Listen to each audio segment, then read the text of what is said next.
All right, let's dive right into this explainer. We are constantly bombarded by the daily noise of politics, breaking news, the whole shebang.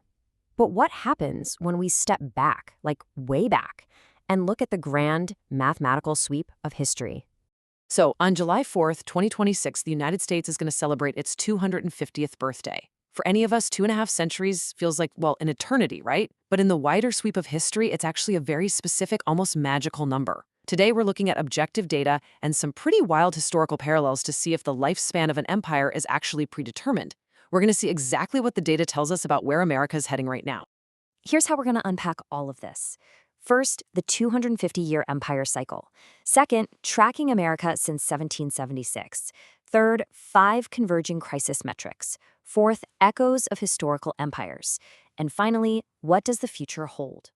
Okay, part 1, the 250-year empire cycle, or as I like to call it, the math of history. Let's talk about something called structural demographic theory. Sometimes it's called cliodynamics. Now, instead of treating history like a bunch of random, unpredictable events, this field treats it like predictable mathematical cycles. It basically says that complex societies go through measurable phases of integration, where everyone pulls together, and disintegration, where, well, everything just seems to fall apart. And historically, 250 years, which translates to about 10 human generations, is the average lifespan of national greatness. I mean, whether you look at the Roman Republic, the Ottoman Empire, the Spanish Empire, or the British Empire, they all reached a massive crossroads around 2 to 3 centuries in, right before entering periods of severe decline. It is an absolutely stunning historical pattern. Moving on to part 2, tracking America since 1776, looking into the historical mirror. Now, if you look at the data, it perfectly illustrates this double spiral of American history. You can see these super clear eras of good feelings, like around 1820, and again in the post-World War II 1950s and 60s. That's when national well-being, patriotism, and cooperation totally peaked. But man, those are contrasted so sharply with deep ages of discord, the most notable being the 1860s Civil War era, and, as the data clearly shows, the steep plunge we are experiencing literally right now in the 2020s. So you might be wondering, why do these cycles actually happen?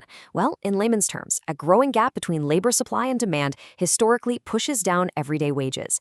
This economic squeeze eventually triggers what sociologists call elite overproduction. Basically, you get way too many highly educated, wealthy leaders fighting fiercely for way too few spots of power. And when this happens, elites stop compromising and just start fighting each other, which causes severe friction throughout the entire society. Which brings us to part 3, 5 converging crisis metrics, the ultimate 2026 stress test.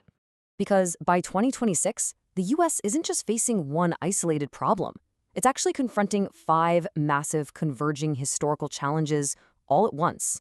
It's kind of like the ultimate stress test for a nation, building incredible pressure on the system. Let's dig into the actual data for these key metrics. To put our first metric, wealth inequality, into perspective, as of early 2025, the top 1% of households own about 31% of all U.S. wealth. Even crazier, the super rich top 0.1%, we're talking roughly 130,000 families here, hold around $22 trillion in assets.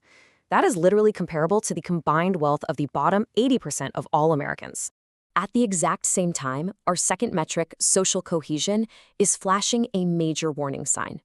Back in the 1960s and 70s, a solid majority of the public trusted the federal government. Today, that trust has absolutely plummeted to just 20%. This near-record low signals a really severe erosion in our faith in institutions, the media, and honestly, even in each other. And when you look at our third metric, political polarization, the shift is just undeniable. In the 1960s, about 50% of lawmakers overlapped ideologically. You had conservative Democrats and liberal Republicans actually working together. But today, that overlap is effectively zero. Literally every single Democrat is now statistically more liberal than every Republican, and vice versa.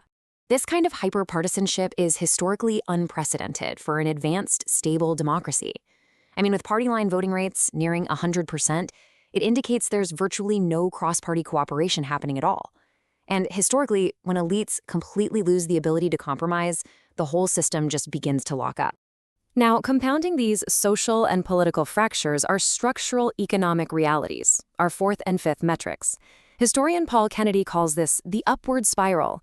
This is where the U.S. is shifting from being the world's largest creditor to its absolute largest debtor, all while trying to fund the exponentially mounting costs of advanced military technology just to maintain a global presence. It's a massive, massive financial squeeze. All right, part 4, Echoes of Historical Empires. Because, well, we've been here before. To really grasp this, we have to use history as a mirror. When we compare the 2020s wealth gap to pre-revolutionary France in 1789, a pretty chilling parallel emerges. Historians point out that no peaceful regime in history has ever allowed wealth inequality to reach these extreme heights without eventually experiencing some form of profound social rupture. And when we compare today's total political gridlock to the 1850s antebellum era right here in America, the similarities are honestly eerie. Back then, political elites simply lost their ability to cooperate within a constitutional framework, which, as we know, led to a catastrophic civil war. The data shows we're seeing that exact same severe intra-elite competition today. Furthermore, when institutional trust falls down to that 20% range, just like it did right before the sudden dissolution of the Soviet Union in the early 1990s, it acts as a giant flashing warning light. It essentially tells us that the public no longer believes the system is fundamentally fair, which indicates a deeply, deeply frayed social contract. Which leads us to our final section, Part 5, What Does the Future Hold? Destiny versus Choice. So with all these historical warning lights flashing at the 250-year mark, what actually happens next? The vital takeaway here, and this is so important to remember, is that while these data points represent a massive stress test, data is not destiny. The decline of a great republic is absolutely not a foreordained conclusion just because the calendar hits 250 years. What makes our modern era entirely different is that we actually possess the sociological theories, the historical data, and the real-time metrics to understand our own vulnerabilities. I mean, unlike the Romans or the political leaders of the 1850s, we have the unique awareness and the agency to actually make calculated policy choices to avoid disaster. So, I'm going to leave you with this final provocative thought to take away from this explainer. Knowing all of this, will we simply close our eyes and repeat the cycle of past empires? Or will we be the very first society in human history to actually use our understanding of this math to chart an entirely new, resilient path forward? The choice, it seems, is entirely up to us.